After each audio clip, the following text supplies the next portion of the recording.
ನಮಸ್ಕಾರ ಎಲ್ಲ ರೈತ ಬಂಧುಗಳಿಗೂ ಫಾರ್ಮರ್ಸ್ ಕಿಂಗ್ ಯೂಟ್ಯೂಬ್ ಚಾನಲ್ಗೆ ಸ್ವಾಗತ. ನಾನು ನಿಮ್ಮ ಪವನ್. ಇವತ್ತು ಚಿಕ್ಕಬಳ್ಳಾಪುರ ಟೊಮೊಟೊ ಮಾರ್ಕೆಟ್ ನಲ್ಲಿ ಟೊಮೊಟೊ ರೇಟ್ ಏನೋ ಇದೆ ಅಂತ ನೋಡೋಣ ಬನ್ನಿ. ಈ ವಿಡಿಯೋ ಎಲ್ಲ ಲ್ಯಾಂಗ್ವೇಜ್ ಎಲ್ಲ ಬರುತ್ತೆ, ದಯವಿಟ್ಟು ಫುಲ್ ಆಗಿ ವಾಚ್ ಮಾಡಿ. ನಿಮ್ಗೆ ಹೆಚ್ಚಿನ ಮಾಹಿತಿ ಬೇಕಾದ್ರೆ ಮಂಡಿ ನಂಬರ್ ಕೊಟ್ಟಿದ್ದೀನಿ, ಕರೆ ಮಾಡಿ. ಇಲ್ಲಾಂದ್ರೆ ಇಲ್ಲಿ ವಾಟ್ಸ್ಆಪ್ ಗ್ರೂಪ್ ಲಿಂಕ್ ಕೊಟ್ಟಿದ್ದೀನಿ, ಈ ನಂಬರ್ಗೆ ಮೆಸೇಜ್ ಮಾಡಿದ್ರೆ ವಾಟ್ಸ್ಆಪ್ ಗ್ರೂಪ್ ಲಿಂಕ್ ಬರುತ್ತೆ, ಪ್ರತಿಯೊಬ್ಬರು ಗ್ರೂಪ್ ಅಲ್ಲಿ ಜಾಯ್ನ್ ಆಗಿರಿ. ಈಗ ಬನ್ನಿ.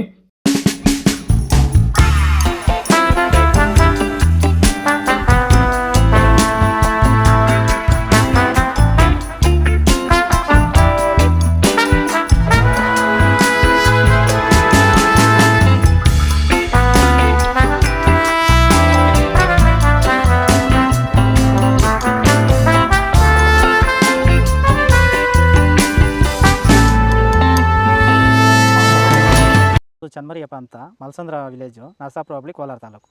ಇದು 53 ದಿವಸ ಗಿಡ ಸರ್ ಇದು. ಓಕೆ. ಈ ತೋಟಕ್ಕೆ ನೀವು ವಿಲ್ಟ್ಗಾಗಲಿ ಗ್ರೋತ್ಗಾಗಲಿ ಮತ್ತು ವೈರಸ್ಗೆ ಅಂಗಮಾರಿಗೆ ಯಾವ ರೀತಿ ತೋಟ ನಿರ್ವಹಣೆ ಯಾವ ರೀತಿ ಮಾಡ್ಕೊಂಡಿದ್ದೀರಾ ಸರ್? ನಮ್ಮ ಏರಿಯಾ ಅಂತೂ ಟಮಾಟನೇ ಆಗಲ್ಲ, ಟಮಾಟ ಬೆಳೆಯೋಕೆ ಆಗ್ತಾ ಇರಲಿಲ್ಲ.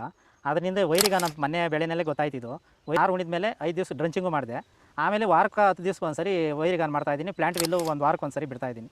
ತುಂಬ ಚೆನ್ನಾಗಿದೆ ಬೆಳೆ. ಡ್ರಿಪ್ ಗೊಬ್ಬರ ಅನ್ನೋದು ಯಾವುದು ಬಿಟ್ಟಿಲ್ಲ ನಾನು, ಡ್ರಿಪ್ ಗೊಬ್ಬರನೇ ಬಿಟ್ಟಿಲ್ಲ. ಬೆಳೆ ತುಂಬ ಚೆನ್ನಾಗಿದೆ, ರೋಗಕ್ಕೂ ತಡೆದಿದೆ. ಈ ಮಳೆಗಾಲದಲ್ಲಿ ತುಂಬ ಚೆನ್ನಾಗಿ ಬಂದಿದೆ ಬೆಳೆ. ಎಲ್ಲ ಯೂಸ್ ಮಾಡಿ